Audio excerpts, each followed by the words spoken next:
everyone, it's Bob Crossen. I'm the Vice President of Content Strategy for the Endeavor Business Media Water Group and Energy Group at Endeavor B2B. I'm joined today with Jeff Sparks. He is the Director of Digital Water for HRSD, and we're going to be talking about AI and machine learning in utility applications. So thanks so much for being here. Yeah, thanks for having me.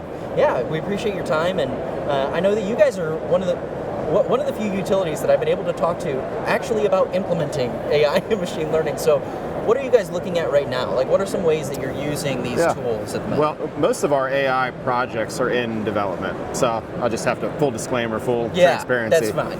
But we do have some that have made their way into production, and so some of those are like soft sensing variables that are impossible to measure with hard sensors. So I'll give you an example, like nitrifier kinetics. You really can't measure with a hard sensor, but you're able to do that with an AI model.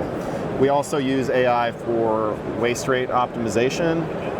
We use it for flow forecasting. So for example, if you know what the rainfall forecast is and current groundwater levels, ground saturation, tide forecast, because we're in Eastern Virginia, tide matters, right?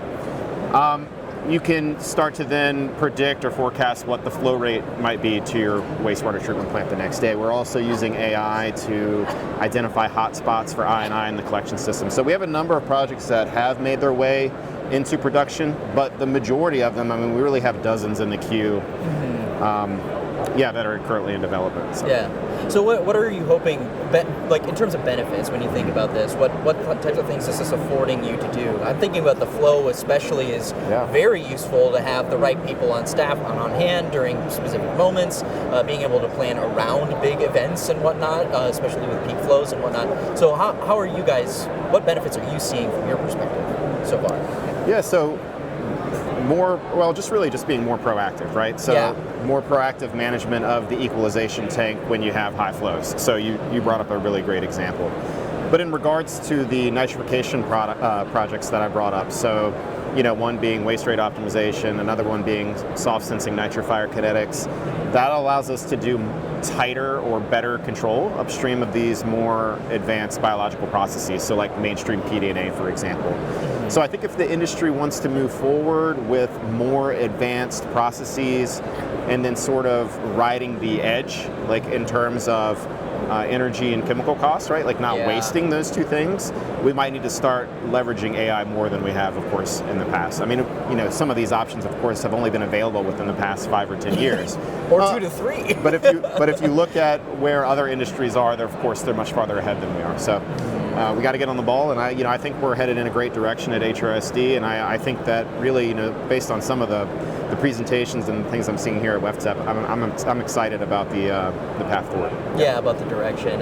One of the things that I've heard a lot about is like just the challenges in implementation, some of the pushback that you can sometimes get. Like, what challenges have you guys run into at HRSD, and how have you kind of overcome those hurdles to make sure that things can get implemented? Well, I would say the biggest challenge, really, it was 2 things. So one was making sure we didn't open up the organization to a heightened cybersecurity risk. Yep. And that's because, getting back to those nitrification projects that I brought up to you, those AI models are used for active control. And so what that means is there's no human in the loop, right? Yeah. So the AI model produces an output and then it gets used directly by a controller. So as you might imagine, that there's like major cybersecurity implication there. So we had to make sure the architecture was right to minimize the risk. So that was one thing. And then maintaining communications between the control system and these dedicated servers where we run these AI models. We had constant interruptions in communications. And the way we overcame those challenges really was just by persistence and identifying champions, because I don't think these are the types of projects that as a utility you can do just when you have time. Right? I think you need dedicated staff, a dedicated department to really be the champions of these things.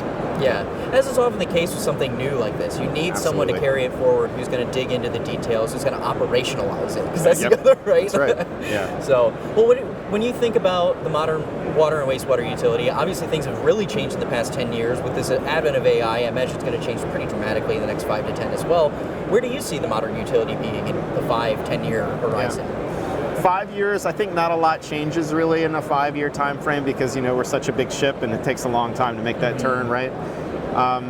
But probably, I would say, a greater use of these enterprise large language model solutions, right? Yeah. So not ChatGPT necessarily, but I think these applications are going to get built specifically for the water sector, right? The water industry, and then get deployed at an enterprise level across modern utilities. So I think you'll see that probably in the next 5 years. Within the next 10, I think you're going to start to see wearables make their way into the workforce. So AI, AR glasses, things like this. Okay. Perhaps even starting to leverage robotics to help accomplish our mission, right? Not replace staff, but supplement staff to increase efficiencies, right? I mean, of course, we're seeing this across the private sector. Yeah. Awesome. Well, thanks so much, Jeff. I appreciate you coming and chatting with us Thanks about for this. having me. And if you're interested and you're watching this, you want to learn more about AI in the water sector, check out our video description below. We'll have some things down there for you.